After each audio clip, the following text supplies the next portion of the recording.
நீங்கள் பாராட்டின கிருபைக்காய் நன்றி செலுத்துகிறோம். இந்த நாள்லேருந்து துவங்குற இந்த ஆண்டவரே அப்பா, இந்த ஆண்டவரே இந்த பைபிள் ஸ்டடி ஆண்டவரே அப்பா தொடர்ந்து ஆண்டவரே அப்பா முடிக்க ஆண்டவரே இந்த வருகிற மாதத்தின் ஆண்டவரே முடிவுக்குள்ளாக இதை முடிக்க கர்த்தர் எங்களுக்கு கிருபை தாங்க. இதன் மூலமாக ஆண்டவரே நாங்கள் நிறைய காரியங்களை கற்றுக்கொள்ள ஆவியானவர் எங்களுக்கு ஆண்டவரே எங்கள் மனக்கண்களை திறக்கும்படியாக ஆண்டவரே வெளிச்சத்தினால நாங்கள் ஆண்டவரே வசனத்தை நாங்கள் ஆராய்ந்து அறிந்து கொள்ள எங்கள் ஒவ்வொருவருக்கும் உதவி செய்யுங்க ஆண்டவரே.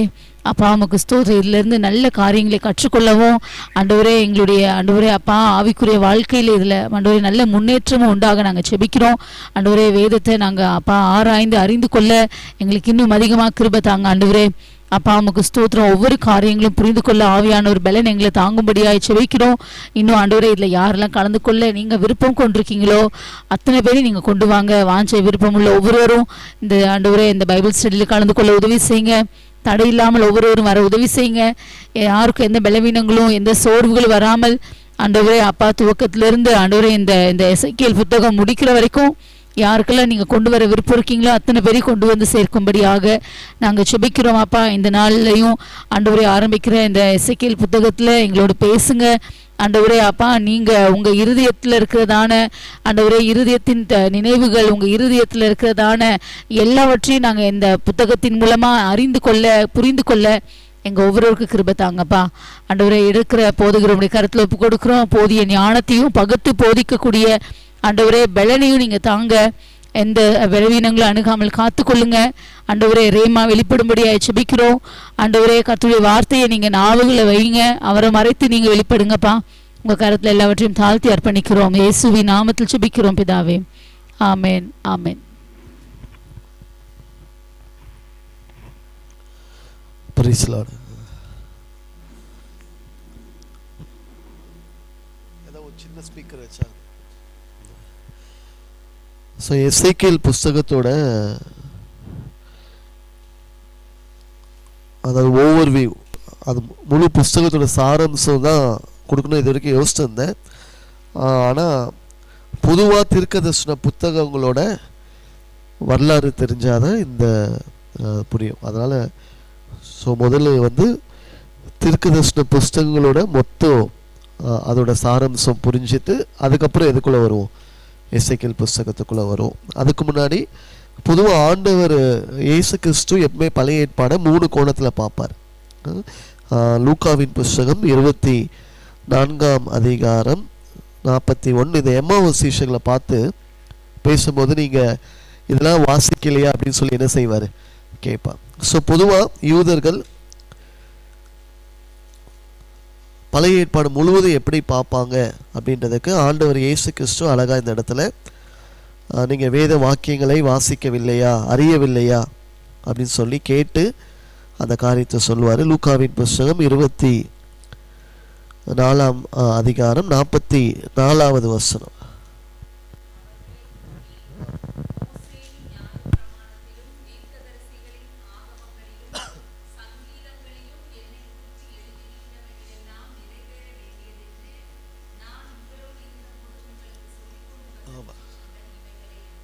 ஸோ இயேசு கிறிஸ்து பார்வையில் பழைய ஏற்பாட்டை பொறுத்த வரைக்கும் அல்லது பொதுவாக இப்போ அது போனோன்னா அது இதுவாகிடும். ஸோ அவங்களுடைய பார்வையில் 39 புஸ்தகம் கிடையாது, 22 புஸ்தகம் தான். இப்போ நான் அதை டச் பண்ணல, அதனால் அது இன்னொரு நாள் ஆனால் பார்ப்போம். ஸோ அவங்க பொதுவாக அவங்க எப்படி பிரிக்கிறாங்க. ஸோ இயேசு கிறிஸ்துவே சொல்கிறாரு பழைய ஏற்பாடு 3 காரியம். ஸோ மெயினாக அவங்க பார்க்குறது மோசேயின் நியாயப்பிரமாண புஸ்தகம், அது என்ன சொல்லுவாங்க, தோரான்னு சொல்லுவாங்க. அடுத்தது ஆண்டவர் எதை சொல்கிறாரு இந்த வசனத்தின்படி, லூக்கா 24:44. அடுத்தது தீர்க்கதரிசனம் ப்ராஃபட்டிக்கல் புக்ஸ்.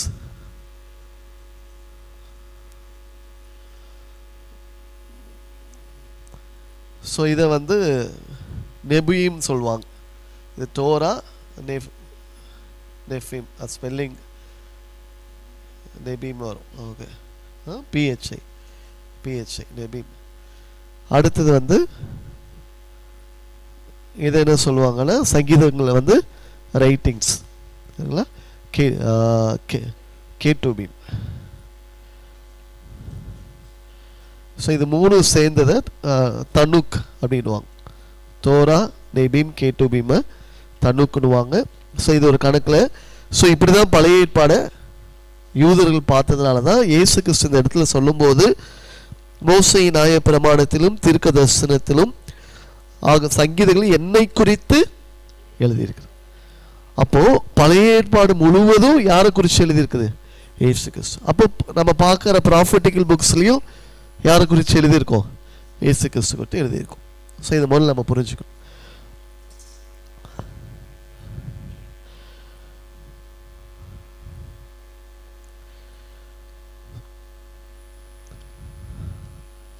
ஆபிரகாமோட சந்ததியார் அல்லது ஜீனியாலஜி சொல்லலாம். அவங்கள 3 பேரில் அழைப்பாங்க.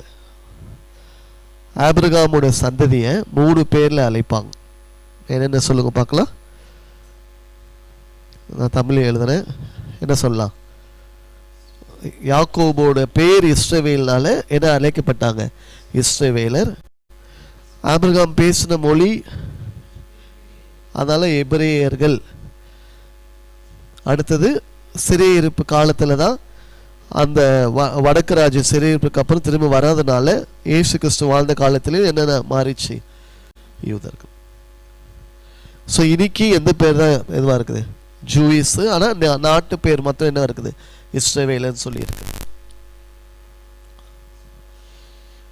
ஆபிரகாம் மூலம் ஏற்பட்ட தேசம் தான் இஸ்ரேல் தேசம். இவங்களை தெரிந்து எடுத்ததுக்கு ஒரு 3 காரணம் இருக்குது. ஆண்டவர் சகல உலகத்திலும் நீங்கள் ரொம்ப பெரிய ஜாதின்னு சொல்லி நான் உங்களை தேர்ந்தெடுக்கல, நீங்கள் யார்? ஒரு சின்ன கூட்டம் தான், ஆனாலும் உங்களை நான் தேர்ந்தெடுத்தேன் அப்படின்னு சொல்கிறதுக்கு 3 காரணம் நம்ம பொதுவாக சொல்லலாம். என்ன சொல்லலாம்? முதல் காரணம், எதுக்கு அவங்கள தெரிந்தெடுத்தார்? கொஞ்சமாக இருந்ததுலாம் அதை சொல்கிறார். நீங்கள் கொஞ்சமாக இருக்கிறீங்கன்னு. அதிக பாவம் செஞ்சதால் தெரிந்தது. ஆண்டவர் நோக்கம் என்ன? இப்போ ஆண்டவர் ஆதாமை உருவாக்கிட்டாரு. அவனே யாருக்கு சேலஞ்சாக தான் உருவாக்கினாரு? பிசாசுக்கு சேலஞ்சாக உருவாக்கணும். ஆதாம் விழுந்துட்டான். ஸோ அடுத்த ஃபைண்டிங் தான் யாரு? அதான் ஆபிரகாம் தான் ஃபைண்டிங். நோவோட பிள்ளைங்களை வச்சு ஆபிரகாம் தான் ஃபைண்டிங். அப்போ நோக்கம் என்ன? ஆண்டவருக்குன்னு ஒரு சந்ததியை என்ன செய்யணும்? உருவாக்கி அவனை யாருக்கு சேலஞ்சாக நிறுத்தணும்? சாத்தான்.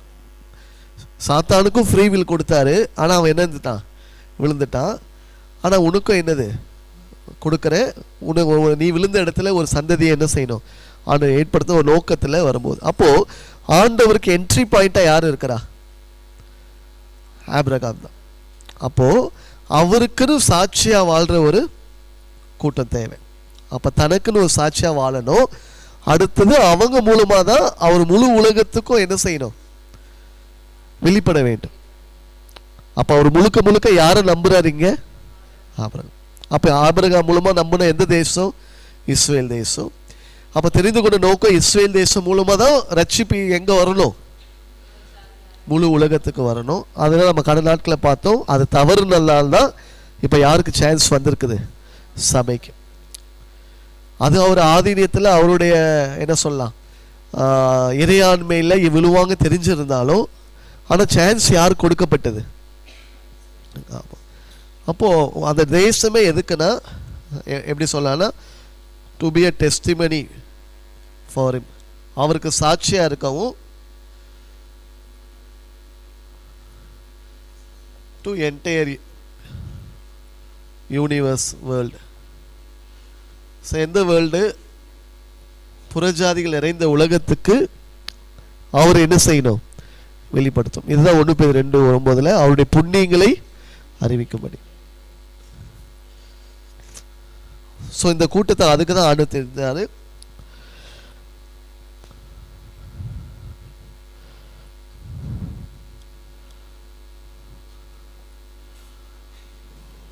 அவருடைய சத்தங்களும் யார் மூலமாக தான் வந்துச்சு? அவருடைய வேதாகமும் யார் மூலமாக தான் வந்துச்சு? மோசே மூலமாக தான் வந்துச்சு. ஸோ முழு உலகத்துக்கு சட்டம் ரெஃபரன்ஸ் போட்டுக்கலாம். இது 1 Peter 2:9 இதுக்கு ரோமர் 9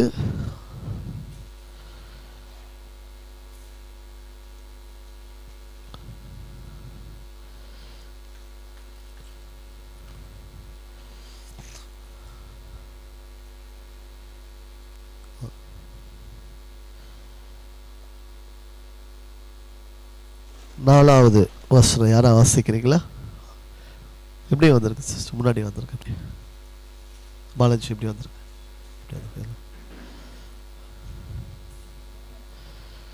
ரோமர் 9 4வது வசனம். மகிமையும் நியாய பிரமாணமும் வாக்குத்தத்தலும். அப்போ நியாய பிரமாணம் யாருடையது?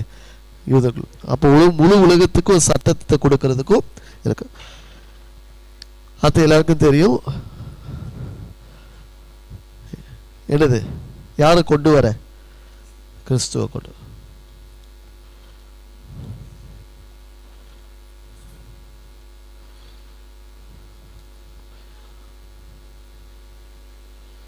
விழுந்து போன உலகத்துக்கு யார் தேவை? ரட்சகர் தேவை.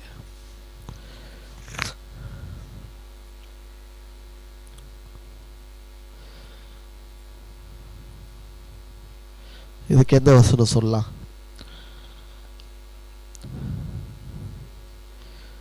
இழந்து போனதை தேடவும் ரட்சிக்கவுமே மனுஷகுமாரன். லூக்கா 19:10.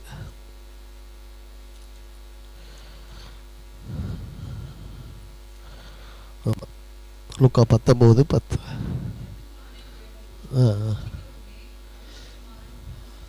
ஆமா.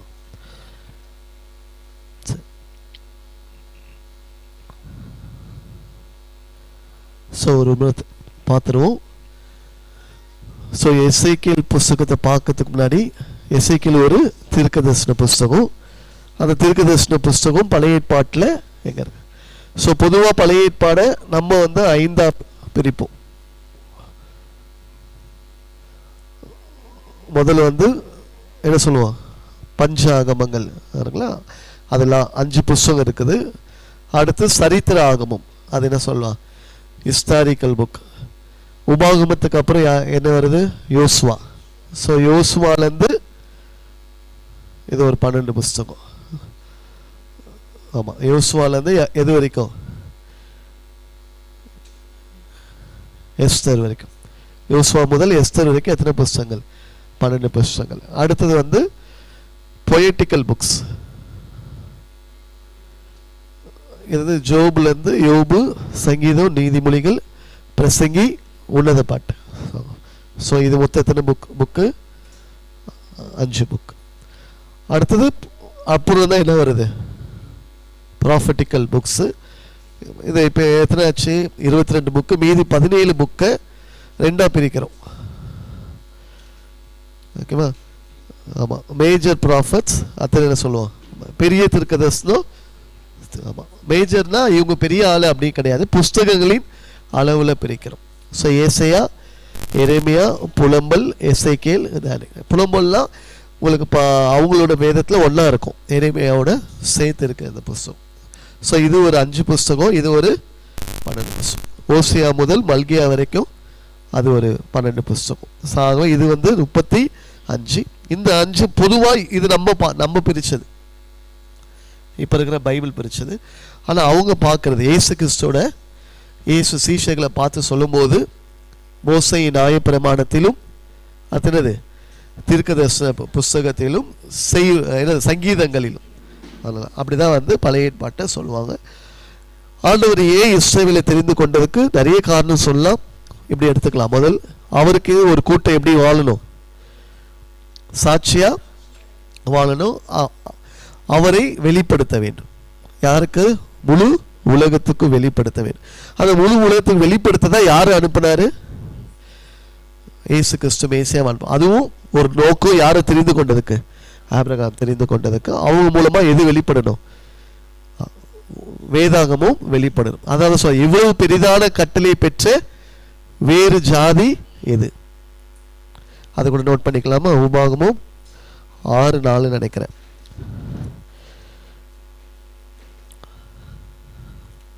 ஆனால் அது அவங்களுக்கு மாத்திரம் கொடுக்கல, ஆண்டவர் அவங்க மூலமாக யாருக்கு கொடுக்கணும்? முழு உலகத்துக்கு கொடுக்கணும் தான் பவுல் மூலமாக நம்ம ரோமர் 9ஆம் அதிகாரத்தில் பார்க்குறோம்.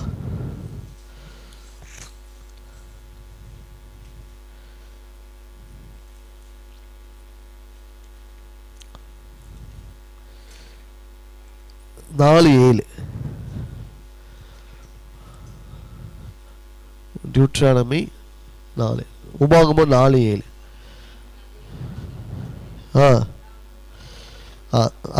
அதுக்கு முன்னாடி 8வது வசனம் 7:8.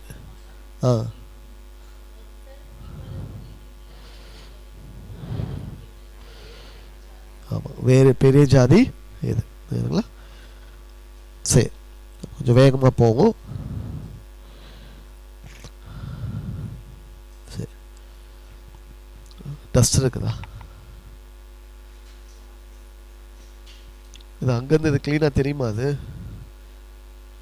போர்டு இங்கே வச்சுன்னா இன்னும் கிளியராக இருக்கும். பார்த்துக்கோ அப்படின்னு.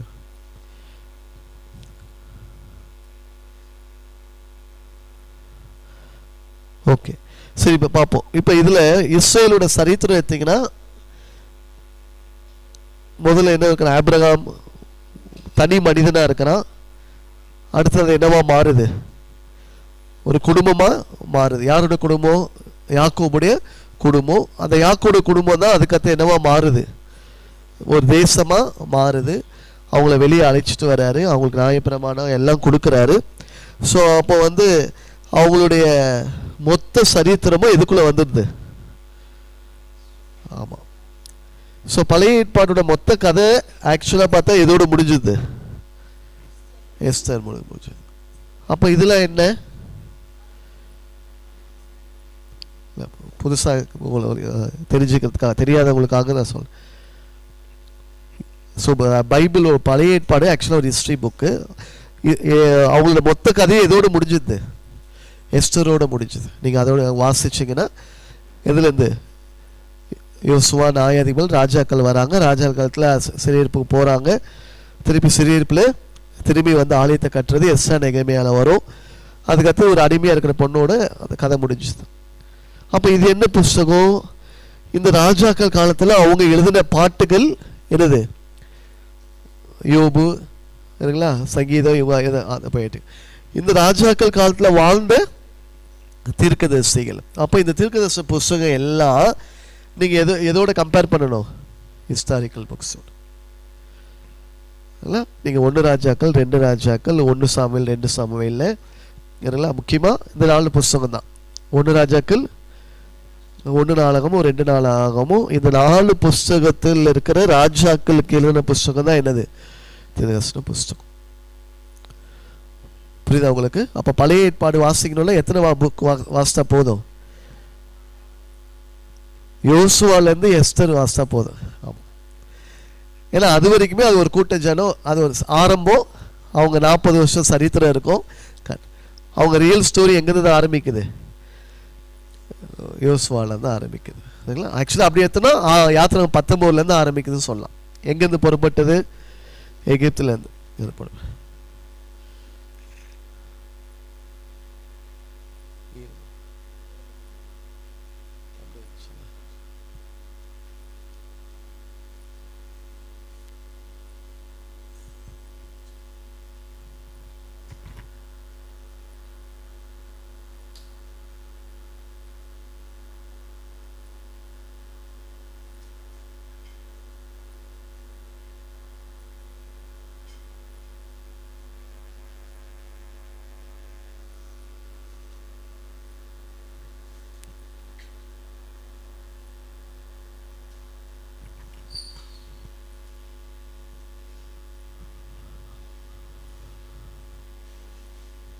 ஸோ நியாயப்பிரமாண புஸ்தகமும் அடுத்தது என்னது? வரலாற்று புஸ்தகம். இதோட 17 புஸ்தகமும் என்ன சொல்லலாம்? இஸ்ரேலோட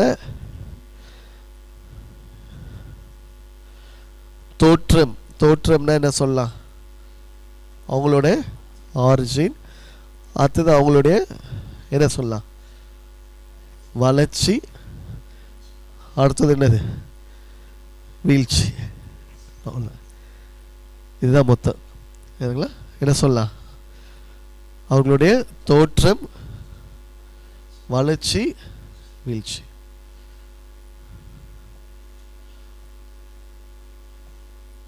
இதுலேருந்து ஆதியாகமம் முதல் எது வரைக்கும் சொல்லலாம்? எஸ்தர் வரைக்கும்.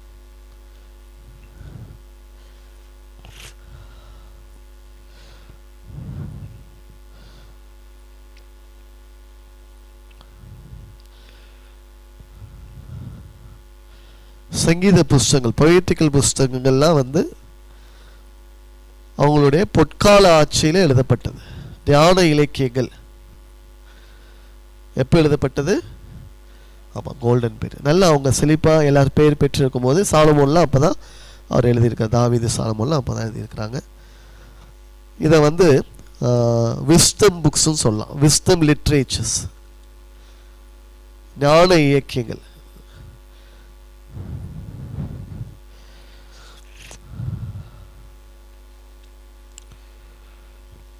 இப்போ எதுக்கு இதை படிக்கிறோம் அப்படின்னா, இந்த இடத்துல தான் இப்போ நம்ம எதை கொண்டு வர போகிறோம்?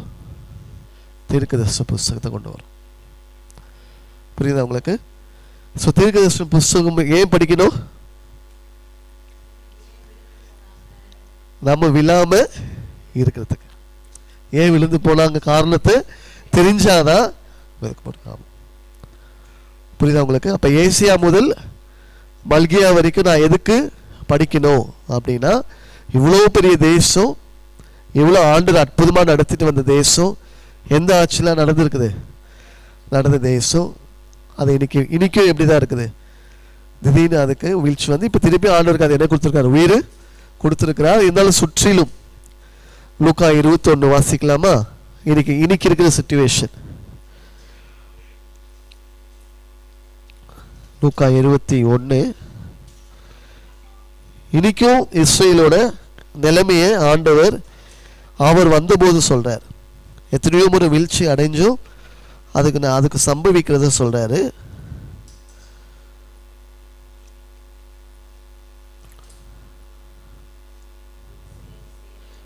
வாசிங்க. எத்தனாவது வசனம்? 20 வாசிங்க.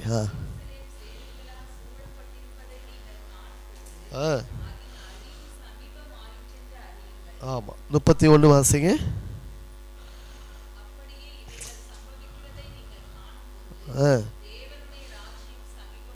ஆமாம், 28. என்ன வார்த்தை? எந்த வார்த்தை திருப்பி வருது? சம்பவிக்கிறது. 31 சம்பவிக்கும், இவையெல்லாம் சம்பவிக்கும் முன். 36 சம்பவிக்க போகிறேன். ஆமாம். அப்போ எது பேஸா வச்சுக்கலாம்? 20வது வசனத்தை பேஸா வச்சுட்டீங்கன்னா, எருசலேம் எதால சூழப்பட்டிருக்குது? ஆமாம். இன்னைக்கு இஸ்ரேல் நாட்டை யாரெல்லாம் அடிக்கணும்னு பார்க்குறான்? இப்போ இருக்கிற சிச்சுவேஷனை சொல்லு. ஈரானு ஏற்கனவே எது கூட சண்டை? பாலஸ்தீன காசாவோட சண்டை. நொன்னுள்ள யார் அடித்தானா? இந்த இசபுல் சொல்லிட்டு லெபனான் நாட்டிலேருந்து அவன் என்ன செய்கிறான்? அவன் அடித்தான் எஜிப்து. அதுக்கடுத்து ஆக்சுவலாக சவுதி இவங்களாம் அடிக்கலைன்னா இவங்க என்ன போட்டிருக்கிறாங்க? ஒப்பந்தம் போட்டிருக்கிறாங்க. இப்போ மேலேருந்து டர்க்கியும் அவனும் என்ன செய்கிறான்? அடிப்பேன்னு சொல்கிறான், ஜோர்டான். அப்போ சில நாடுங்க அடிக்காமல் இருக்குது. அப்போது மேப்பில் பார்த்தா இந்த இஸ்ரேலை சுற்றி இன்னைக்கு எது ரெடியாக தான் இருக்குது? சேனைகள் ரெடியாக தான் இருக்குது. சரிங்களா? ஸோ அதுதான் ஆண்டு கிளியராக சொல்லாரு. எஸ்லேம் சேனைகள்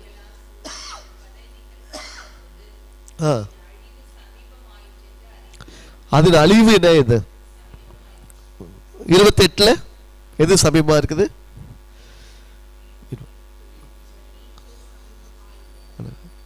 ஒருத்தர் அழிஞ்சா ஒருத்தர் மீட்கப்படுவான்.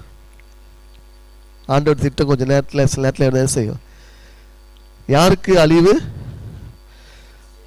அழிவு என்னவா இருக்குது? சமீபமாக இருக்குது. ஆனால் யாருக்கு மீட்பு சமீபமாக இருக்குது? சபைக்கு மீட்பு. அப்போ எஸ்லேமுக்கு அழிவு சமீபமாக இருக்கும்போது தான் சபைக்கு என்ன சமீபமாக இருக்க போகுது? சமீபமாக இருக்கு. அல்லேலூயா.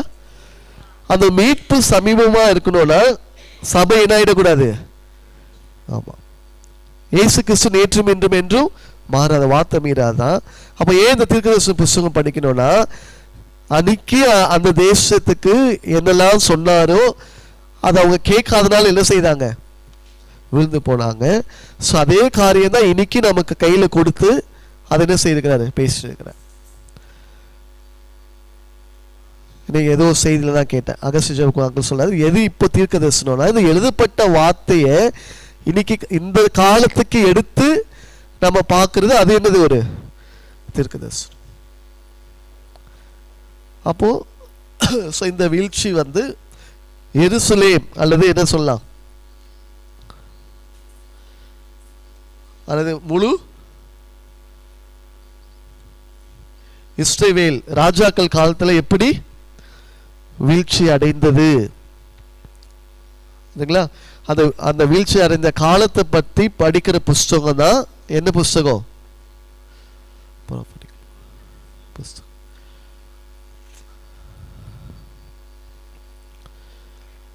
அப்போ அவன் என்ன சொல்லியிருப்பான், டே இது செய்யாதீங்கடா செய்யாதீங்கடா. எங்களுக்கு சமீபத்தில் நாங்களே வாசிக்கும் போது 2 பேர் சேர்ந்து திடீர்னு வாசித்தோம். அப்போ எங்களுக்கே அப்போ தான் சில சத்தியம் தெளிவாச்சு. இந்த சிதைக்கு போய் சரண்டர் ஆயிருந்தானா எருசலேம் பட்டணமே என்ன இருக்காது. ஆமாம், அது அப்போ தான் நாங்கள் புதுசாக தியானித்தோம். அது வித்தியாசமாக. அப்போ பாருங்கள், ஒரே ஒரு சரிப்பா, முன்னாடி இந்த 18 ராஜா எப்படி வேணா வாழ்ந்துட்டு போட்டோம், இவன் ஒருத்தன் கீழ்ப்படிஞ்சிருந்தானா அப்போ என்னன்னா, முன்னாடி இருக்கிறவங்க எப்படி வேணா இருந்துட்டு போட்டோம், இல்லை எனக்கு அப்புறம் ஒரு எப்படி வேணா இருந்துட்டு போட்டோம், நான் எப்படி இப்போ நான் ஒருத்தன் ஒழுங்காக இருந்தால் முன்னாடி இருக்கிறவங்க எல்லாமே என்ன ஆகிடும், மறைஞ்சு போயிடும். ஏன்னா அவங்கெல்லாம் குவிச்ச பாவம் தான் குவிஞ்சு குவிஞ்சு கடைசி எதுக்கு வந்துருச்சு, பட்டணம் அழிக்கிற அளவுக்கு வந்துருச்சு. ஆனால் ஆண்டு கடைசியாக ஒரு சான்ஸ் கொடுக்குறாரு, நீ ஒருத்தன் கீழ்ப்படிஞ்சா உனக்கு முன்னாடி இந்த 18 ராஜா மோசமாக இருந்தான் பாருங்க, அவனால் வந்த நியாயத்தீர்ப்பை நான் உன்னை கொண்டு என்ன செஞ்சிருவேன், மாற்றிடுவேன்றார். அல்லேலூயா. அப்போ நம்ம இப்படி யோசிக்கலாம், இன்னைக்கு நான் ஒருத்தன் கீழ்ப்படிஞ்சேன்னா இந்த தேசத்தில் இது வரைக்கும் தெய்வ பிள்ளைகளால் இல்லை ஏதோ ஒரு விதத்தில் வந்த சாபங்களை இல்லை நியாயத்தீர்ப்புகளை யாரால மாற்ற முடியும், என்னால் மாற்ற முடியும். அல்லேலூயா. நம்ம சாதாரண நினைச்சு அது பார்க்கும்போது அதான் வித்தியாசம் வந்து, இந்த ஒருத்தன் போய் ஒன்று ஈஸி தான், நீ எப்படி இருந்தாலும் மாட்டி தான் ஆகணும். ஆனாலும் மைண்ட் என்ன சொல்லுது, எப்படியாவது என்ன செய்யலாம் தப்பி. ஆக்சுவலாக ஆண்டோடைய ஜட்ஜ்மெண்ட் இல்லை, அவருடைய வழிநடத்த சொல்றாரு, நீ வந்து போய் சரண்டர் ஆகிட்டா உனக்கு நல்ல வாழ்க்கை. ஆனால் மனுஷ மூளை என்ன சொல்லுது, தப்பிச்சு ஓடு. அப்படிதான் சில இடத்துல மாம்சம் என்ன செய்யுது, இல்லை நமக்கு எது சாதகமோ அதை என்ன செய்யுது, அது ஈஸியாக இருக்கான் செஞ்சு கடைசி அவனால் முழு பட்டணம் என்ன செய்யப்படுது, கேட்டு அவன் பிள்ளைங்களும் சாகுறாங்க. ஆக்சுவலாக அதை சொல்கிறான்னு நினைக்கல, பிள்ளைங்களும் என்ன செய்ய மாட்டாங்க, காப்பாற்றப்படுவாங்கன்றார். இவன் கண்ணை குருடாக்கிட்டு அவங்க பையன் என்ன செஞ்சுறாங்க, எல்லா பிள்ளைங்களையும் அழிச்சு போட்டுறாங்க. ஸோ அப்படி ரொம்ப டீட்டெயிலாக ப்ராஃபஸி புஸ்தகம் பார்த்தா இன்னைக்கு காலகட்டத்துக்கு நம்ம நல்லா என்ன செய்யலாம், சபைக்கு அப்ளை பண்ணலாம். ஏன்னா ஆண்டவருடைய சட்டங்கள் அவருடைய இருதயம் எனக்குமே என்ன செய்யலை, மாறலை. பழைய ஏற்பாடை நம்ம பார்ப்பதுக்கு எப்படி இருக்கலாம், ரொம்ப டஃப்பாக தெரியலாம். நீங்கள் சொல்லுங்க பார்க்கலாம், பழைய ஏற்பாட்டில் கிருபை இருந்துச்சா இல்லையா? ஆனால் நம்ம வாசிக்கும் போதெல்லாம் பார்த்தா எப்படி தான் தோணும், கிருபையே இல்லாத மாதிரி தோணும். ஆனால் ரொம்ப கொஞ்சம் மைன்யூட்டாக நம்ம ஒரு வெளிச்சத்தில் வாசிச்சோன்னா அவருடைய கிருபை எப்போத்துலேருந்து இருக்குது, ஆரம்பத்துலேருந்தே தான் இருக்கு. அல்லேலூயா. ஆமாம். அப்போ கிருபையை மிஞ்சுற அளவுக்கு நம்ம ஆட்கள் இருக்கிறானுங்க. கிருபையை மிஞ்சுற அளவுக்கு யார் இருந்தா, இஸ்ரவேல் இருந்தா. இப்போ அதே பாதையில் எது போயிடக்கூடாது. அப்போ சபை போகுது அப்படின்னா இது என்னுடைய வியூகம், இது பொதுவாக. அப்போ ரகசியம் வரைக்கும் என்ன செஞ்சுதான் போவோம், தாமதிச்சுன்னு தான் போவோம். அப்படி அதுக்கும் ஆண்டவரோட மனசு தாண்டிடுச்சுன்னா அப்போ வெறும் சிறு கூட்டம் தான் என்ன செய்யப்படும், எடுத்துக்கொள்ளப்படும். அதுதான் ஒன்று நடக்கும். ஒன்று ஆண்டவர் என்ன செய்வார், தாமதிப்பார், இல்லைன்னா ஒரு சிறு கூட்டம்.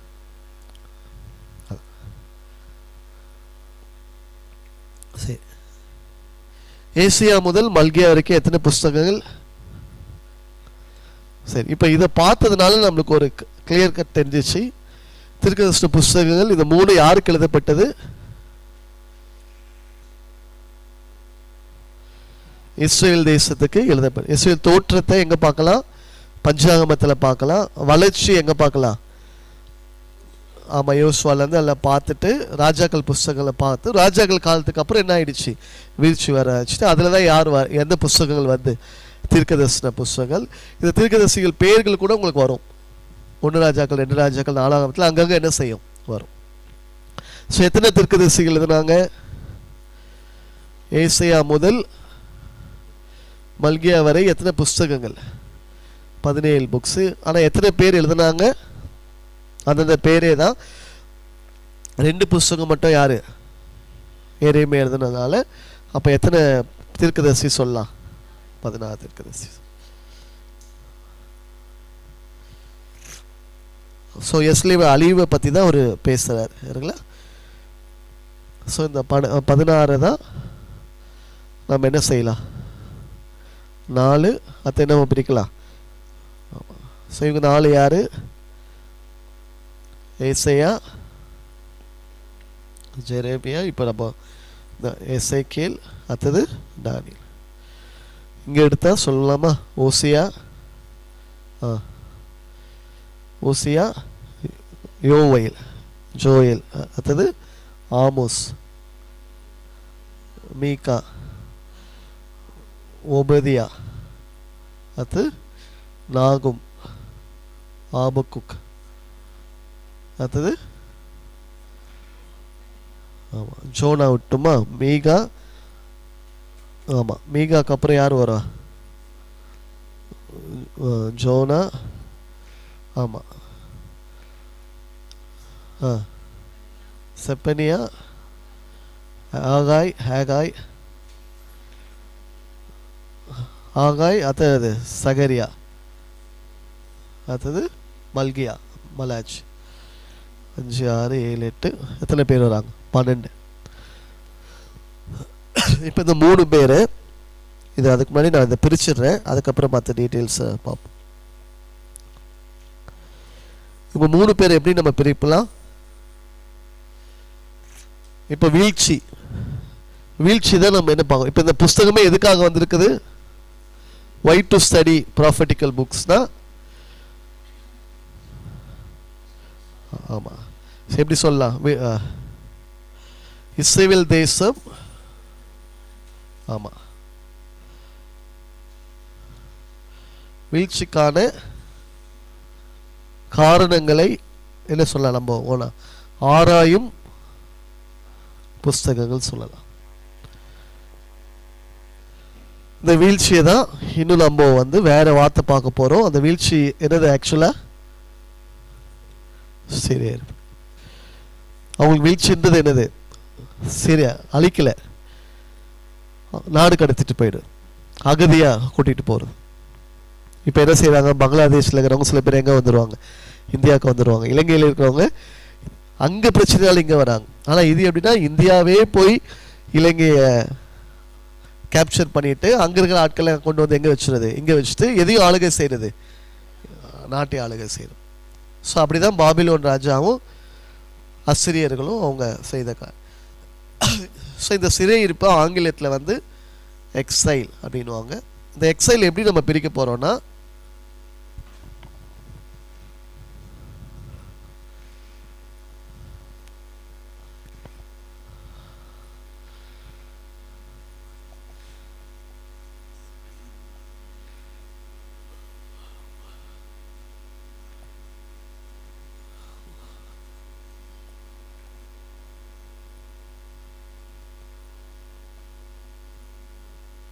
எப்படி சொல்லலாம்? சிறையிருப்புக்கு முன், சிறையிருப்பின் போது, அடுத்தது சிறையிருப்புக்கு பின். அப்ப சிறையிருப்புக்கு முன் சில தீர்க்கதரிசிகள் என்ன செய்யறாங்க? தீர்க்கதரிசனம் சொல்றாங்க. சிறையிருப்புல இருக்கும் போது என்ன செய்யறாங்க? சொல்றாங்க. சிறையிருப்பு திரும்பி சிறையிருப்புல இருந்து எங்க வந்துட்டாங்க? சொந்த தேசத்துக்கு வந்துட்டாங்க. அப்பயும் என்ன சொல்கிறாங்க? இப்போ நீங்களே யூகித்து சொல்லுங்க பார்க்கலாம். சிறையிருப்புக்கு முன்னாடி என்ன தீர்க்கதரிசனம் சொல்லியிருப்பாங்க? நீங்கள் பாட்டு இப்போ இருக்கிற மாதிரியே ஜாலியாக இருங்கடா, உங்களுக்கு ஒன்றும் நடக்காது. என்ன சொல்லியிருப்பாங்க? நீங்கள் ஒழுங்காக இல்லைன்னா என்ன செய்வீங்க? அவ்வளோதான் செய்தி. ஒழுங்காக இந்த பாவத்துக்கு என்ன செஞ்சிடுங்க? மனம் திரும்புங்க. மனம் திரும்பலைன்னா ஆண்டவர் உங்களை என்ன செய்வார்? ஒப்பு கொடுத்துருவாரு. யார்கிட்ட ஒப்பு கொடுத்துருவாரு? புறஜாதி. இஸ்ரேல் தேசம் வந்தது அன்னைக்கு முழுக்க முழுக்க யாரோட கட்டுப்பாட்டில் இருந்தது? யெகோவா ராஜா, யெகோவா தேவாதி தேவனுக்கு கட்டுப்பாட்டில் இருக்குது. ஆனால் உன்னை அந்நிய ஜாதி கிட்ட என்ன செஞ்சிருவேன்? பிடிச்சு கொடுத்து. அப்போ கர்த்தருடைய பிள்ளைகளுக்கும் இன்னைக்கு அது ஒரு எச்சரிப்பு தான். புதிய ஏற்பாடு கிறிஸ்தவ சபைக்கும் அப்போ இதை சொல்றதுனால போது இன்னைக்கு இருக்கிற ஆட்சியாளர்கிட்ட ஏன் நம்மளை பிடிச்சி ஒப்பு கொடுக்குறாரு? செய்தி அப்படி எடுத்துட்டு போகலாமா? அப்போ இதுக்கான செய்தி ஏற்கனவே என்ன வந்திருக்கோம்? 2014 முன்னாடியே திருச்சபைக்கு என்ன செஞ்சிருக்கோம்? திருச்சபைக்கு ஆனால் என்ன கேட்கல? காது கேட்கல. இதுதான் உண்மை. அதெல்லாம் இப்போ நம்ம அது ஏன்னா தேவனுடைய இருதயம் ஒரு நாள் என்ன செய்யாது. அப்போ நம்ம எந்த காலகட்டத்தில் வாழ்ந்து இருக்கிறோம்? அதாவது இப்போ எந்த புத்தகத்தை தியானிக்க சொல்றாரு? ஏன்னா எசேக்கியேல் யாருக்கு கொடுத்தாரு? இருக்கிறவங்க தான் கொடுத்தாரு. அல்லேலூயா. அப்போதான் உலர்ந்த எலும்புகள் என்ன செய்ய போகுது? ஆமாம். ஸோ ஆண்டு சும்மா நடத்த சொல்ல நினைக்கிறேன்.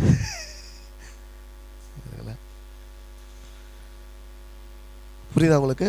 இப்போ நம்ம பார்ப்போம் எந்தெந்த புஸ்தகங்கள்லாம் சிறையிருப்புக்கு முன்னாடி வாழ்ந்த தீர்க்கதரிசிகள் அதை எழுதுறதா சொன்னேன். ஸோ டேப்ல காலம் மாதிரி போட்டுக்கலாம்.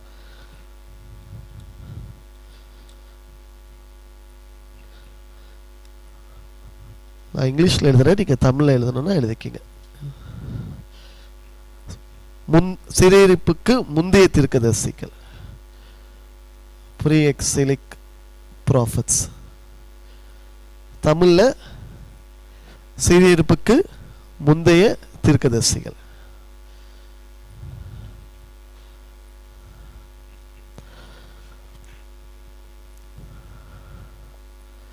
இது என்ன சொல்லலாம்?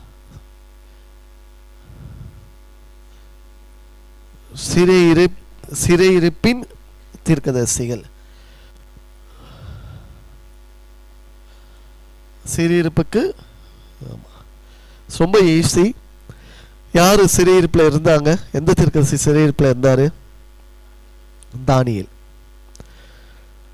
ஏன்னா தானியேல்லாம் எங்க போய் நிற்கிறாங்க?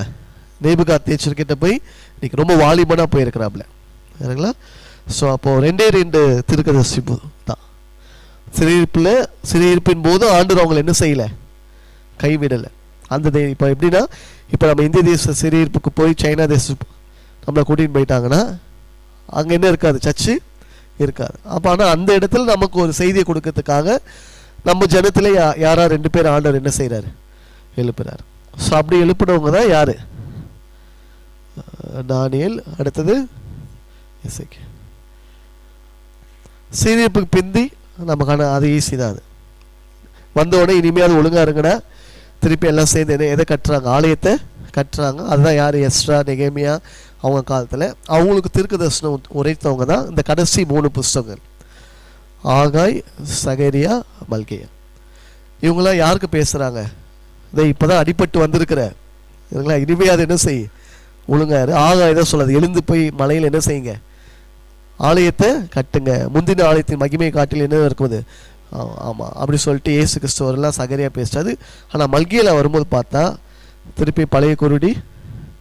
ஆமாம், அதனால தான் சைலன்ஸ் ஆகிடும். 2ஆம் அதிகாரத்துலேருந்து நான் ஏசாவை வெறுத்த யாக்கோபை செய்கிறேன். ஆனால் எதனால நீங்கள் துரோகம் பண்ணுறீங்க? தசம்பாகம் காணிக்க அப்படின்னு ஒரு லிஸ்ட்டு போட்டுனே வருவார் ஃபுல்லாகவே. ஸோ அதோடு எது முடியுது? பழைய ஏற்பாட்டில் முடியுது. ஸோ இங்கே 3 பேர் யார் யார் சொல்லுங்க? ஆகாய், அடுத்து சகரியா, அடுத்தது மல்கியா. ஸோ மீதி விடுபட்டவங்க எல்லாமே என்ன செய்கிறாங்க? ஆமாம் சரி, ஆமாம் சரி. அப்போ இதில் எப்படி பார்க்கணுன்னா, இதுலேயும் நம்ம பிரிக்கலாம். அது அப்புறமா இவங்க சில பேர் வடக்கு ராஜ்யத்துக்கு சொல்கிறாங்க, சில பேர் தெற்கு ராஜ்யத்துக்கு, சில பேர் வடக்குக்கும் சொன்னாங்க. ஆமாம், சில பேர் நார்த் இந்தியாவுக்கு மட்டும் ப்ராஃபஸி பண்ணுறாங்க, சில பேர் சவுத் இந்தியாவுக்கு பண்ணுறாங்க, சில பேர் முழு இந்தியாவுக்கு. ஸோ இது உங்களுக்கு அசைன்மெண்ட். இது இப்போ நான் எழுதுகிறேன். இதில் யார் யார், ஆமாம் இப்போ ஈஸி தான், நீங்கள் கூகுளில் போட்டால் வரப்போகுது. இல்லை ஆமோஸ் ஏசையா யாருக்கு தீர்க்கதரிசனம் உரைத்தார் அப்படின்னு வடக்கு ராஜ்யமா தெற்கு ராஜ்யம் போட்டார். ஸோ இது மட்டும் கிளாஸிஃபை பண்ணி ஏற்றுறோம். சரி போடலாமா? யார் யார்? ஐசையா, அடுத்தது யார்? ஜெரேமியா, வேற யார் சொல்லுங்கள் அப்படியே. இந்த எசேக்கியேல், தானியேல் போயிடுச்சு. அப்படியே வருமா? யார்? ஓசியா, அது யார் சொல்லலாம்? ஆமோஸ், ஜோயல், அது யார் சொல்லலாம்? ஆமாம் ஆமாம் அப்படியே எழுதிடுங்க. உபதியா,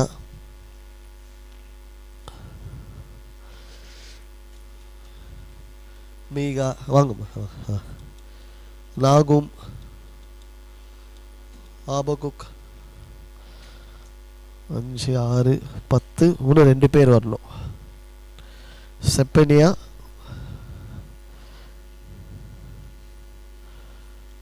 சகரியா இல்லையா? சகரியா அங்கே வந்துடும். யோவேல், ஆமோஸ், ஒபதியா, யோனா வந்துடுச்சா?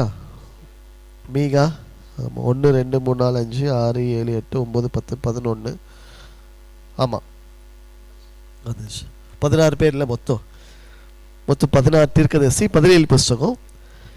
ஸோ இது எத்தனை பேர்? 6.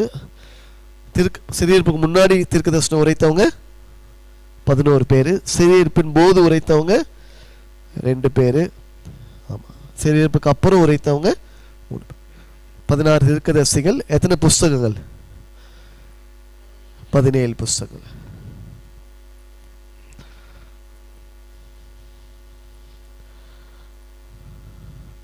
இல்லை யார் புறஜாதிக்கு சொன்னாங்க? யோனா. எந்த பட்டணத்துக்கு சொல்றாரு? நினிவே பட்டணம், அசரியாவோட கேபிட்டல்.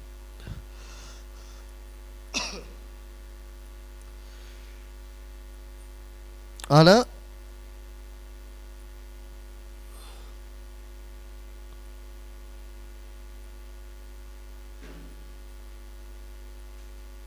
சரி, அதை நீங்க கண்டுபிடிச்சிட்டு வாங்க.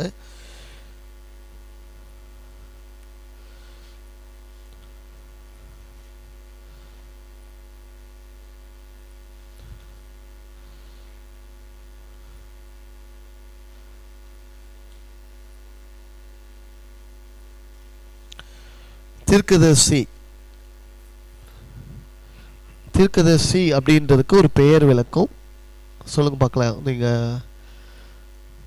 முஸ்லீம்ல சொல்லுவாங்க, தீர்க்கதரிசிக்கு வேற பேர் இருக்குது முஸ்லீம்ல.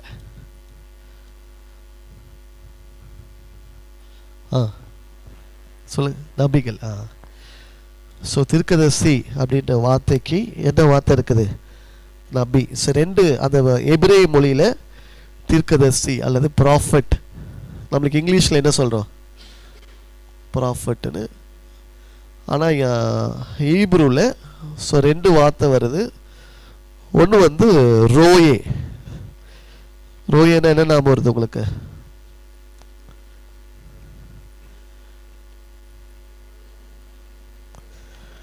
உங்கள் கையில் சண்டே கிளாஸ் புக் ஒன்று கொடுத்துமே, அதான் இதெல்லாம் ஏரியா சண்டே கிளாஸ் கொடுத்த book.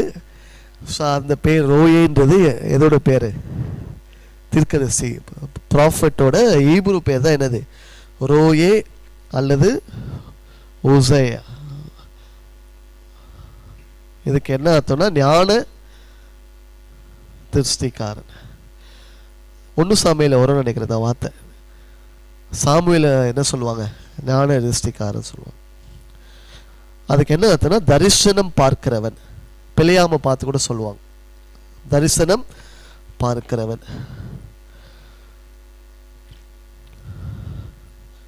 Shear, vision shear.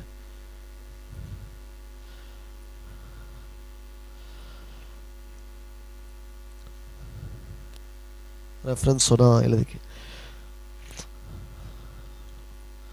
Numbers என்னாகுமே 24ஆம் அதிகாரம். யார் பேசுறா? பிள்ளையாம் சொல்லுவார், கண் திறக்கப்பட்டவன் விளம்புறதாவது சொல்லி சொல்லுவார். அதில் தான் யாக்கோபிலே ஒரு நட்சத்திரம் உதிக்க சொல்லி யாரை பற்றி சொல்லுவார்? ஆமாம், இயேசு கிறிஸ்து பற்றி சொல்லுவார்.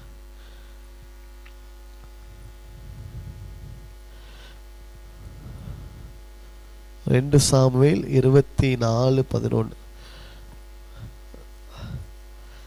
நிறைய தீர்க்கதரிசி இருக்கிறாங்க. நாத்தான்வேல், காத்து, மற்ற ரெஃபரன்ஸ் நீங்கள் பார்த்துக்கலாம். ஸோ ரோய் என்ற வார்த்தைக்கு என்ன அர்த்தம்? ஆமாம். ஸோ அதனால் ஆண்டவர் உங்களுக்கு என்ன புக்கை கொடுத்துருக்கிறார்? ஆமாம். ஸோ உங்கள் ஏரியாவை என்ன செய்யணும் நீங்கள்? ஆமாம், பார்க்கணும். ஸோ இன்னொரு வார்த்தை தான் சிஸ்டர் சொன்னீங்க, என்னது? நபி. அதுவும் தீர்க்கதரிசன வார்த்தையை எபிரேயில யூஸ் பண்ணுறாங்க. நபி என்றால் நுரை தள்ளுதலாம். நபி என்றால் என்ன அர்த்தம்? அப்புறம் தேவனுடைய வார்த்தையை எடுத்து கொடுக்கிறது, தேவனுடைய வார்த்தையை வெளியே கொண்டு வருபவன், கர்த்தருடைய வார்த்தையை பிரசித்தப்படுத்தவன் அப்படி எடுத்துக்கலாம்.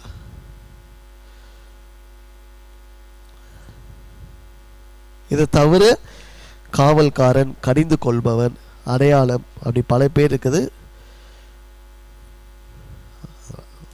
நோட் பண்ண நோட் பண்ணி. காவல்காரன், கடிந்து கொள்பவன், அடையாளம். இதை தவிர வேற 3 பேர் என்ன சொல்லலாம்? வாட்ச்மேன். அப்ப ஜாமம் காத்து ஜெபிக்கிறவங்களும் யாருன்னு சொல்லலாம்? எந்த வார்த்தைக்கு அர்த்தம் தான்? தீர்க்கதரிசி. ஸோ அந்த நாட்களில் அவங்க ஜனங்க கர்த்தருடைய பிள்ளைங்க யாரை வணங்கக்கூடாது? விக்கிரகத்தை வணங்காமல் பாதுகாக்கிற ஒரு வேலை, ஒரு அதனால யாரோட கோபம் வந்துடும்? யெகோவாவோட கோபம். அதை பாதுகாக்கிறோட வேலை தான் யாரு? காவல்காரோட வேலை. சரிங்களா? கடிந்து கொள்பவன் கண்டெம்னேஷன். இது செஞ்சவனுக்கு என்ன வரும்? தண்டனை வரும். பாவத்துக்கு வரும் தண்டனையை சொல்லி எச்சரித்து கடிந்து கொள்றவன் தான் யாரு? கடிந்து. ஸோ அதுவும் வந்து பண்ணுவாங்க. அடுத்து வந்து என்ன சொல்லலாம்? அடையாளம். எதை காமிப்பாங்க? சயின்ஸ். எசேக்கியேல் நிறைய பார்ப்போம். அவர் ஒரு செங்கலை வச்சு காமிப்பார், நிறைய பண்ணி காமிப்பார். ஆள்காட்டி விரல். அடையாளம் என்ன சொல்லலாம்? ஆள்காட்டி.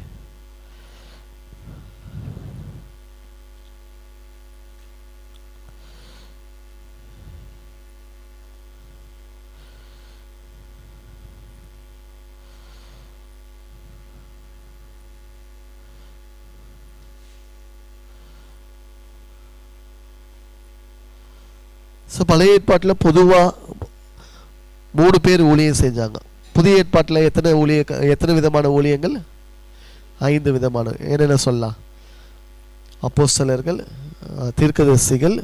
தீர்க்கதரிசிகள் தான் எல்லா காலத்திலும் வாழ்கிறவர்கள். சுவிசேஷகர்கள், மெய்ப்பர்கள். போதும். பழைய ஏற்பாட்டில் நீங்கள் எஸ்பியில் படிச்சிருப்பீங்க.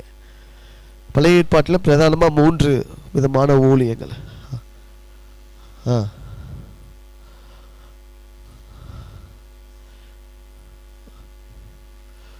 3 விதமான ஊழியங்கள். என்ன சொல்லுவாங்க? ஆஃபீஸர்ஸ் அப்படின்வாங்க. சொல்லுங்க. ஆசாரியர்கள். ஆமாம். ராஜாக்கள். இவங்க தானே வாழ்ந்தாங்க. ஃபர்ஸ்ட் ஆண்டவர் யாரை ஏற்படுத்தினாரு? மோசே ஏற்படுத்தினாரு. அப்புறம் ஜனங்க தள்ளிட்டு தான் யார் வேணும்னாங்க? ராஜாக்கள். இவங்க 2 பேர் தவறு செய்தால் அவங்கள சுட்டி காமிக்கிறதுக்கு தான் யார்? தீர்க்கதரிசி. ஸோ யாருக்கு மவுசு கிடையாது? தீர்க்கதரிசிக்கு மவுசு கிடையாது. ஏன்னா இவர் எதை சுட்டி காமிப்பார்? ஆமாம். அதனால தான் உங்களுக்கு எரேமியா பிடிச்சி எதில் போட்டுறாங்க? குழியில் போட்டுறாங்க, எல்லாம் பண்ணுறாங்க. ஸோ இன்னைக்கு வின்சென்ட் செல்வகுமார் எவ்வளோ நடக்கிற காரியம் சொன்னாலும் அவருக்கு தமிழ்நாட்டிலையும் மதிப்பு இல்லை, இந்தியாவிலையும் மதிப்பு. ஏதோ மோகசிலாசஸ் மட்டும் கூப்பிட்டு பொங்கல் அன்னைக்கு மற்ற எப்பப்பெல்லாம் தேவைப்படுதோ எவ்வளோ ஜெபிக்கா அவங்கள யூஸ் பண்ணி பார்க்குறாரு. ஆனால் யாரும் அதை கண்டுக்கிறதா இல்லை. அது வேதத்தின்படி உண்மையாகுது. ஒரு தாவீது இன்னைக்கு நீங்கள் இஸ்ரேலுக்கு போனீங்கன்னா தாவீதை ஃபேமஸாக சொல்லுவாங்க, சாலமோனை ஃபேமஸாக சொல்லுவாங்களா, இல்லை ஏசையா இவங்கள ஃபேமஸாக சொல்லுவாங்களா? ஆமாம். ஸோ இவங்களுக்கு கீழே யார் வருவாங்க? லேவியர்கள். லேவியருக்கு கீழே தான் சில பேர் யார் வந்தாங்க? சங்கீதக்காரர்களாக வந்தாங்க. ஸோ இவங்களாம் ஆண்டு எழுது. ராஜாக்களுக்கு முன்னாடி தான் யார் இருந்தாங்க? நியாயாதிபதிகள் இருந்தாங்க. யோசுவாக்கு அப்புறம் எழும்பினவங்களே யார் தான்? நியாயாதிபதிகள் தான். சாமுவேல் தான் கடைசி நியாயாதிபதி. தெபோரா நியாயாதிபதி, எத்தா, கிதியோன், சிம்சோன், அப்படி ஒரு 11 நியாயாதிபதி கிட்ட எழும்புறார்.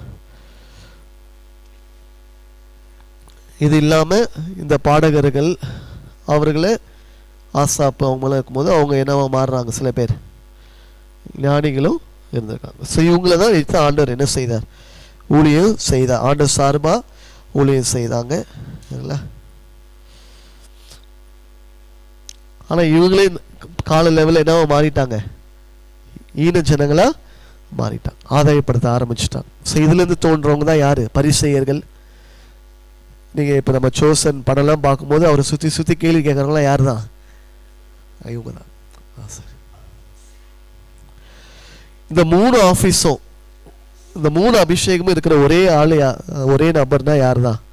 இயேசு கிறிஸ்து. இதுதான் ஒரு 1.5 வருஷம் நான் பைபிள் ஸ்டடி எடுத்தேன். மற்ற எல்லாருக்கும் எடுத்திங்கன்னா ஏதாவது 2 காம்பினேஷன் இருக்கலாம். அவங்க ஆசாரியாரும் இருப்பாங்க, ராஜா ரொம்ப ரொம்ப ரேர் அது.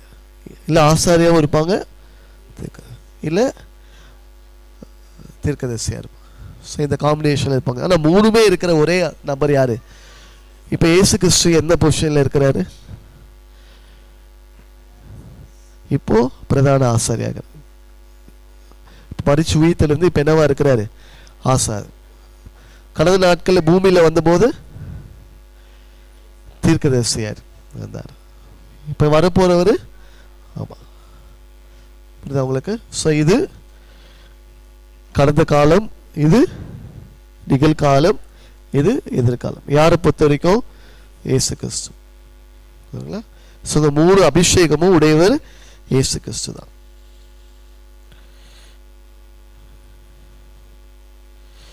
இல்லை யார் இப்போ நமக்கு அரசியல் எது பரபரப்பாக பேசப்படுது? அரசியல் இப்போ டிஎம்கே குற்றம் சாட்டணும்னு என்ன சொல்லுவாங்க? எதை மெயினாக பிடிப்பாங்க? இவங்க என்ன அரசியல் பண்றாங்க? குடும்ப அரசியல். இப்போ இதுல எது குடும்ப ஊழியம்? ஆசாரியரும் குடும்ப ஊழியம். அது ஆண்டவரே சொல்லிட்டாரு. யார எந்த ஃபேமிலியை சூஸ் பண்ணிட்டாரு? லேவியில முக்கியமா எந்த ஃபேமிலி? லேவியில நிறைய பேர் இருந்தாங்க அன்னைக்கு. ஆரோன் ஃபேமிலி பிரதான ஆசிரியர் ஆரோன் ஃபேமிலி சூஸ் பண்ணிட்டாரு. அவர் அப்போ அது ஃபேமிலி அரசியல் பண்ணுறாருலாம் கேட்கக்கூடாது. அதான் ஆண்டவர் என்னுடைய இஷ்டப்படி சொல்லிட்டு அவர் பண்ணிட்டாரு. சரிங்களா? ராஜாக்களும் என்ன கேட்டகரி தான்? சிங்காசனத்தில் விளக்கு என்ன செய்யும்? அணியாமல் இருக்கும். ஆனால் அது எரோபியாம் ரெகபியாம் பிரிஞ்சதுனால போயிடுச்சு. இப்போ இதுவும் என்னது தான்? குடும்பம். சரி, குடும்ப அரசியல் இல்லாத ஊழியனா எதுதான்? அங்கே தான். அதுக்கு தான் யாரும் என்ன செய்யுது? மவுசு கிடையாது. சரிங்களா? மனு கிடையாது. ஸோ இது ரெண்டுமே எந்த கேட்டகரி? தந்தை மகன் கேட்டகரி தான் இந்த 2 ஊழியமும். ஆனால் இந்த ஊழியத்தில் என்ன செய்ய முடியாது? ஆமாம், அப்பா தீர்க்கதரிசி உரைச்சி கிணத்துல தூக்கி போட்டாங்க அப்போ சொல்லிட்டு அவன் சத்தியமாக என்ன செய்ய மாட்டான், வரமாட்டான். வரணும்னு நினைச்சாலும் என்ன செய்ய முடியாது, வர முடியாது. ஆனால் இங்கே சாலமோன் சூப்பராக என்ன செய்கிறாரு? ஆட்சி செய்கிறான்னே அவங்க பசங்களுக்கெல்லாம் என்ன வந்துட்டுருக்கோம்? ஆசை வந்துட்டுருக்கும். ஸோ இப்போ எதுக்கு மவுஸ் ஜாஸ்தியாக இருக்குது? ஆசாரிய ஊழியத்துக்கு நீங்கள் எது ஜாஸ்தி? மவுஸ் ஜாஸ்தி. ராஜாக்கள் ஊழியத்துக்கும் மவுஸு ஜாஸ்தி. எது இது வந்து டைட்டிலுக்கு ஒன்றா இன்றைக்கி யூஸ் பண்ணிப்பாங்க. இப்போ இதுவுமே வேறு என்ன செய்யலாம், வேறு விதத்தில் பயன்படுத்தி டைட்டிலுக்கு யூஸ் பண்ணிக்கலாம். ஸோ டைம் ஆயிடுச்சு. சரி, இந்த லிஸ்ட்டு மட்டும் ஒவ்வொரு தீர்க்கதரிசிக்கும் ஒரு பேர் இருக்குது, அதை மாத்திரம் சொல்லி முடிச்சிடும்.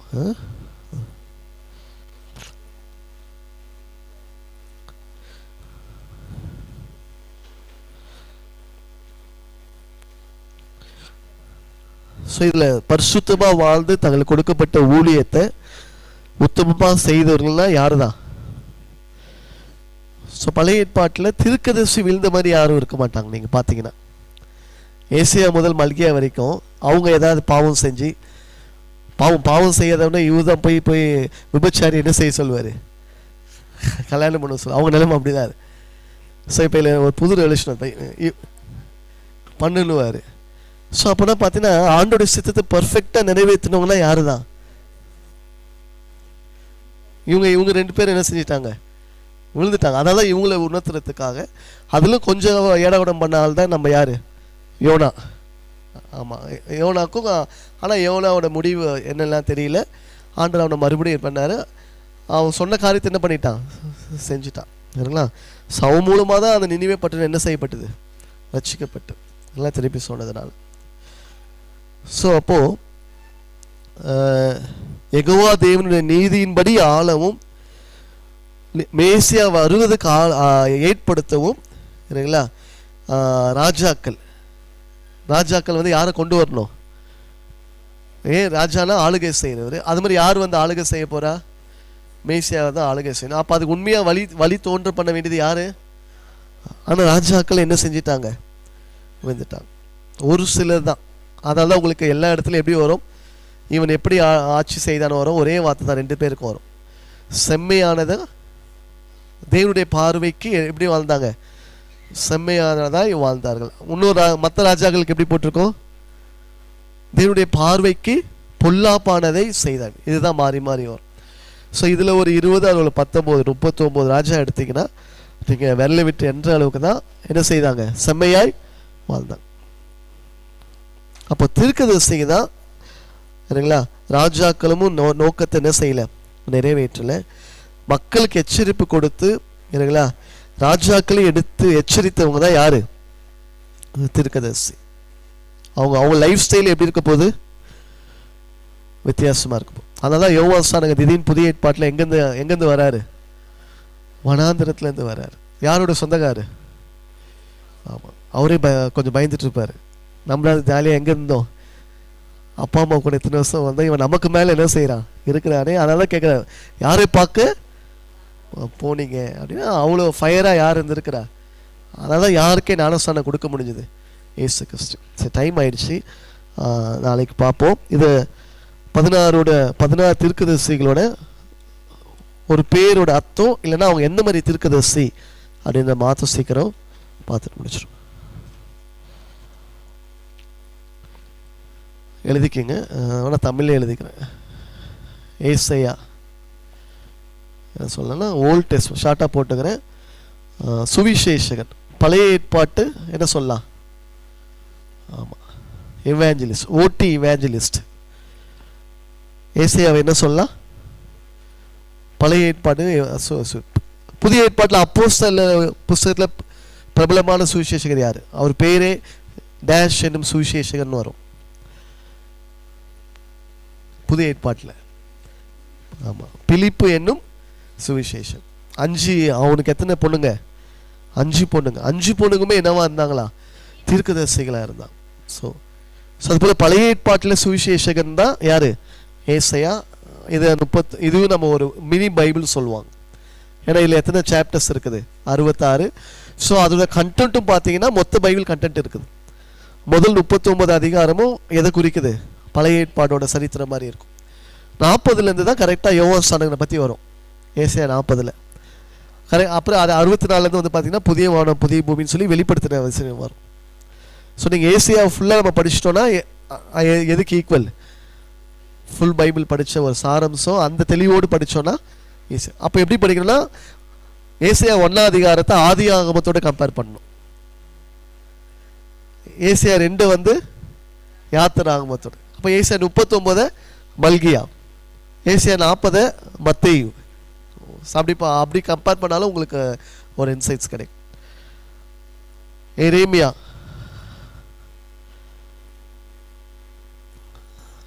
இவர் என்ன தீர்க்கன், அதான் சொல்லுவார், என் தலை ஆமாம் கண்ணீரின் தீர்க்கன். அதை நீங்கள் எழுதிக்கிங்க, தீர்க்கன்.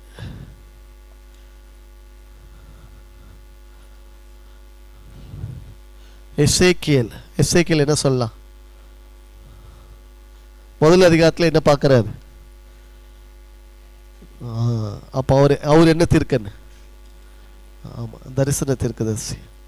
ஃபுல்லாகவே என்னதான் இருக்கும், விஷயம் தான் இருக்கும். அதனால தான் ஒரு உலர்ந்த எலும்பு பள்ளத்தாக்க பார்க்குறாரு. தானியல்னாலே இவனை போல அறிவு பெற்ற யாரும் இல்லை. அப்போ இவன் என்ன சொல்லலாம்? ஞான தீர்க்கன். ஓசியா எப்படி பாடுவாரு? எப்ராஹிமே நான் உன்னை எப்படி, அப்ப என்ன தீர்க்கன்? அன்பிது லவ். அதான் வனாந்திரத்தில் என்ன செய்யறாரு? பயம் காட்டியா இல்லை என்னது நயம் காட்டி உனக்கு நம்பிக்கை வாசல் என்ன செய்வேன் கொடுப்பேன் அப்படின்ற. யோவேல் புதிய ஏற்பாடு தீர்க்கன். எதை பற்றி சொல்றாரு? கடைசி நாட்களில். ஆமாம், அப்போ பெந்தேகோஸ்தே. ஆமாம், இது ஸ்பெல்லிங் கத்த எழுதுங்க, இல்லை வேறு மாதிரி மாறிடும். இந்த கோ வரும் இல்லை? ஆமாம், அந்த ரெட்டை சொல்லி போட்டிங்களா என்ன ஆகிடும்? கோஸ்ன்னு மாறிடும். அது நிறைய பேர் அப்படியே தான் பழகிட்டாங்க. நீங்கள் பெந்த கோஸ் தான் அப்படிடுவாங்க, நாங்கள் எந்த கோஸும் இல்லை.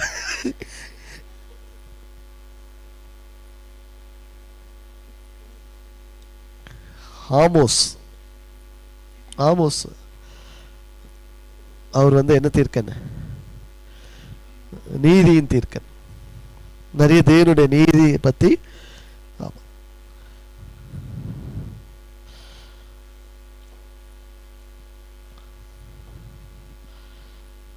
உபதியா கடிந்து கொள்கிற தீர்க்குது. யாரை கடிந்து கொள்றாருன்னா பரியாசக்காரன். உபதியா புஸ்தகம் ஒரே ஒரு அதிகாரம் தான் எந்த ஊருக்கு எழுதப்படுதுன்னா நினிவேக்கு. ஸோ யோனா சொன்னப்போ மனம் திரும்பினவங்க திருப்பி 100 வருஷம் கழிச்சு என்ன ஆயிடுறாங்க? திருப்பி ரொம்ப மோசமானோடனே அந்த ஊரே என்ன செய்யப்படுது? அழிக்கப்படுது. யாரோட தீர்க்கதரிசனுக்கு அப்புறம்? உபதியா சொன்ன.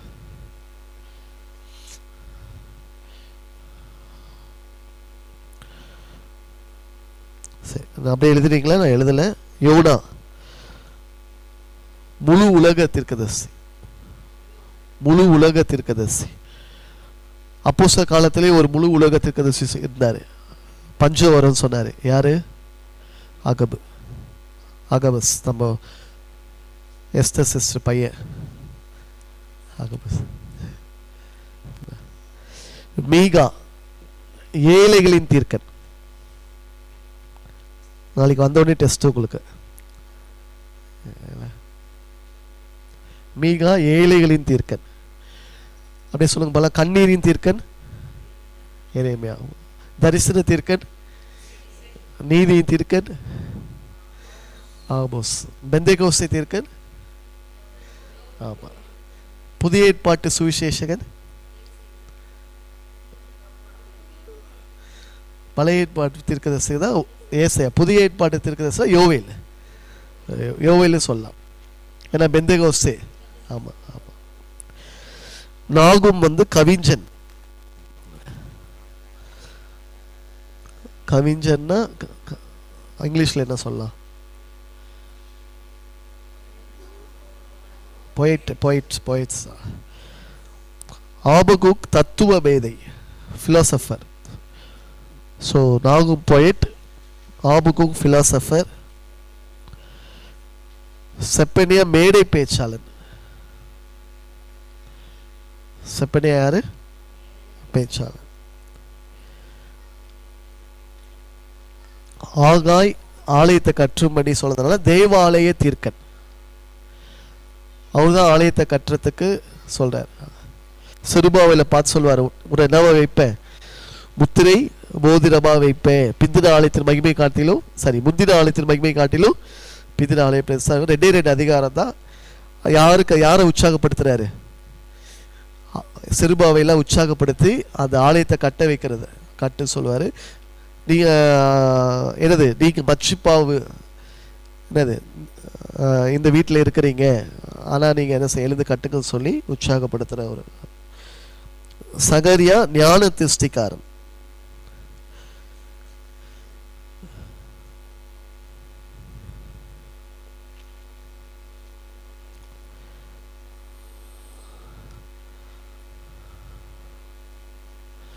மல்கியா விரிவுரையாளன். விரிவுரையாளனா கமெண்டேட்டர். கோனார்க் புஸ்தகம் இல்ல, நம்ம தமிழ்ல கோனார் கைடுன்னு ஒன்று வாங்குவோம்ல, கமெண்டேட்டர், விரிவுரையாளர். அது கவர்மெண்ட்ல கூட சில போஸ்டிங் வரும், விரிவுரையா. சரி, ஜெபம் பண்ணிடுவோம். பரிசுத்த பிதாவே,